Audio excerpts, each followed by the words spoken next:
Selamat pagi kami ucapkan untuk kita semua. Kami dari kelompok 4 mengenai rasio aktivitas dari kelas akuntansi pagi B akan mempresentasikan hasil diskusi kami. Namun sebelumnya kami akan memperkenalkan nama anggota kelompok kami. Yang pertama ada Tania Lasari, dan yang kedua ada Supiana Anita, dan yang ketiga ada Vila Kurniasari, dan yang keempat ada Elisa Nana, dan yang kelima ada Lilian Angela, dan yang terakhir ada Dina. Untuk waktu selanjutnya kami serahkan kepada teman kami. Selamat menyaksikan. Perkenalkan, saya Tania Lasari, NIM 1910426522 dari kelas akuntansi pagi B. Di sini saya dari kelompok 4, materi tentang rasio aktivitas. Pertama-tama, video presentasi ini dibuat untuk memenuhi tugas akhir mata kuliah analisis laporan keuangan. Baiklah, langsung saja pada materinya, rasio aktivitas. Jadi, rasio aktivitas ini adalah rasio yang mengukur seberapa efektif perusahaan dalam memanfaatkan semua sumber daya yang ada padanya. Semua rasio aktivitas ini melibatkan perbandingan antara tingkat penjualan dan juga investasi pada berbagai jenis aktivanya. Selanjutnya, rasio aktivitas ini digunakan untuk mengetahui efisiensi organisasi dalam memanfaatkan asetnya untuk menghasilkan kas dan juga pendapatan. Rasio ini digunakan untuk memeriksa tingkat investasi yang dilakukan pada aset dan pendapatan yang dihasilkannya. Karena alasan ini, rasio aktivitas juga dikenal sebagai rasio operasi atau analisis rasio perputaran. Peran rasio aktivitas atau rasio perputaran ini dalam evaluasi efisiensi bisnis dengan analisis yang cermat atas persediaan aset tetap dan juga piutang. Selanjutnya, jenis rasio aktivitas dan rumusnya. Rasio perputaran total aset. Jadi, rasio ini mengukur aktivitas aset dan juga kemampuan perusahaan itu dalam menghasilkan penjualannya melalui aset tersebut. Selanjutnya, rumus untuk menghitungnya yaitu penjualan bersih itu harus dibagi dengan total aset rata-rata atau sebagai berikut, total aset turnover sama dengan penjualan bersih lalu ditambah dengan total aset rata-ratanya. Karena pada intinya semakin tinggi rasio ini semakin baik bagi perusahaan, karena ini berarti dapat menghasilkan lebih banyak penjualan dengan beberapa tingkat aset tertentu. Perkenalkan, nama saya Supiana Anita, NIM 1910426532, kelas akuntansi pagi B.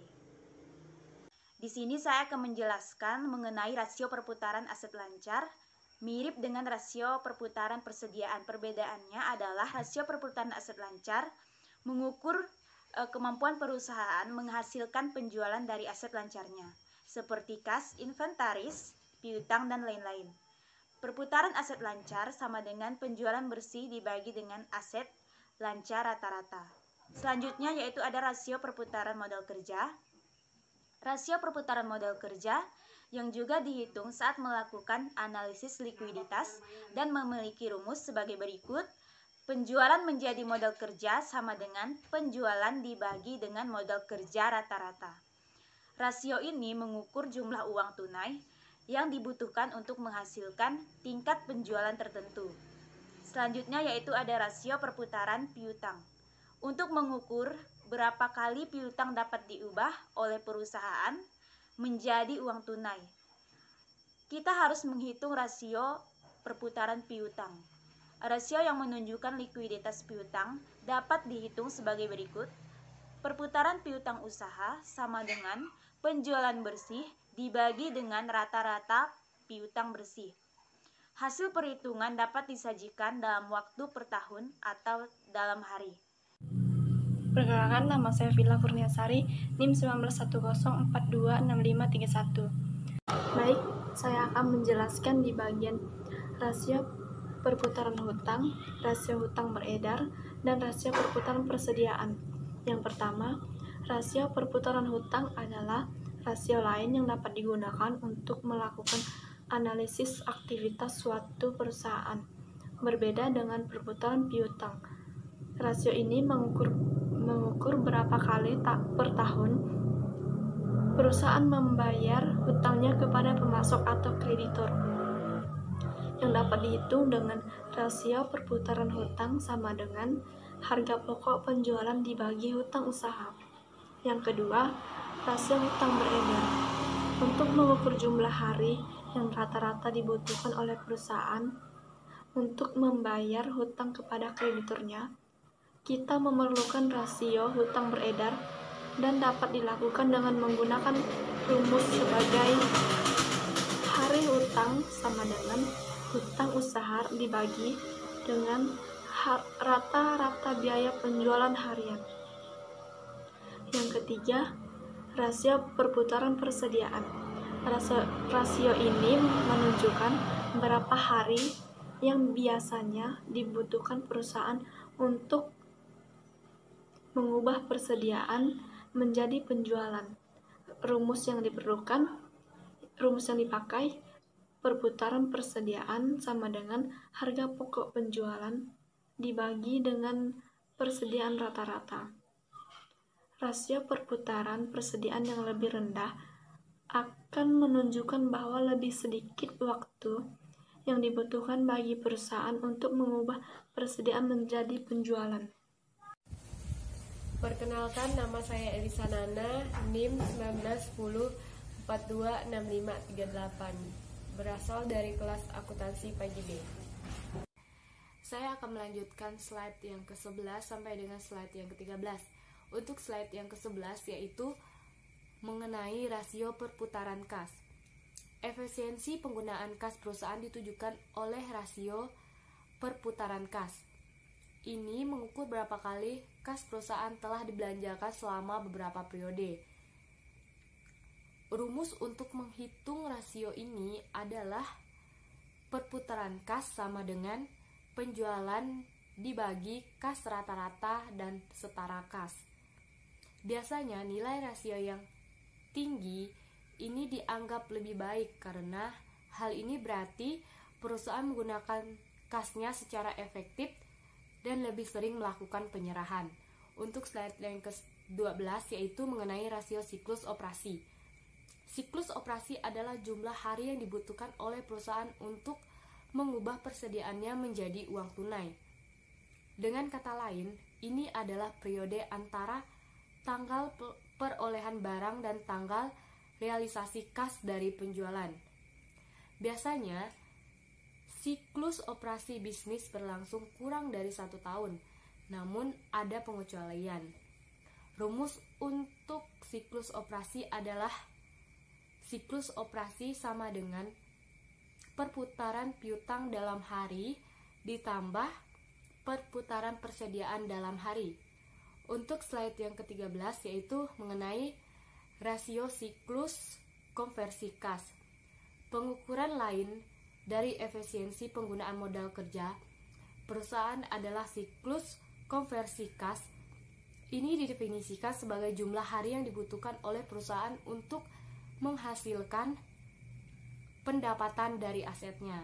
Dengan rumus siklus konversi kas sama dengan periode konversi persediaan ditambah periode konversi piutang dikurang periode konversi hutang. Perkenalkan, nama saya Lilian Angela, NIM 1910426545, kelas akuntansi B. Saya akan melanjutkan slide yang ke-14 sampai dengan slide yang ke-16. Baiklah, slide yang ke-14 dibagi menjadi 3 tahap perhitungan siklus kompetensi kas meliputi 1. Mengukur waktu yang dapat dibutuhkan oleh sebuah perusahaan untuk mendapatkan bahan, memproduksi, dan menjual produk jadi. 2. Mengukur waktu yang dibutuhkan oleh perusahaan untuk mengumpulkan kas untuk barang yang dijual atau piutang. Yang ketiga, mengukur waktu yang dibutuhkan oleh perusahaan untuk membayar hutang kepada pemasukannya. Slide yang ke-15. Fungsi rasio aktivitas. Analisis rasio aktivitas dibuat untuk mengetahui waktu yang diperlukan suatu perusahaan dalam suatu periode akuntansi. Selain itu juga dapat mengukur aktivitas kerja perusahaan dalam menagih piutang. Fungsi analisis rasio aktivitas juga mengukur perkiraan waktu yang dibutuhkan untuk penagihan piutang dalam suatu periode akuntansi. Slide yang ke-16. Ada dua jenis penilaian rasio aktivitas, yaitu 1. Rasio nilai. Pengertiannya, rasio yang mengukur harga pasar relatif terhadap nilai buku perusahaan. Yang kedua, rasio efisiensi, yaitu rasio yang perputaran digunakan untuk mengukur kemampuan perusahaan dalam mengolah asetnya yang sehingga memberikan aliran kas masuk bagi perusahaan. Oke, selamat pagi semuanya. Nama saya Dina, NIM 19110426560 dari kelas akuntansi pagi B. Oke, kita lanjut.